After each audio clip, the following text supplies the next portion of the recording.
Alexander was the son of Philip II, king of Macedonia. His mother was Olympias and his teacher was Aristotle.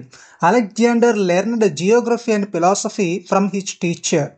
He became king at a young age after his father's death. After becoming king, he conquered Mesopotamia, Persia, Syria, Greece, and Egypt, which is why Alexander is called Alexander the Great.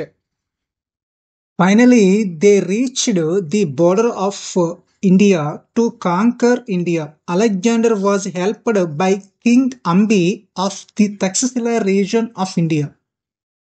In 326 BC, the Battle of Hydaspes was a fight between Alexander and Purushottama. This battle took place in the Jhelum River region, so it is called the Battle of Jhelum. Alexander won this battle. In the battle, Alexander's horse Hydaspes died.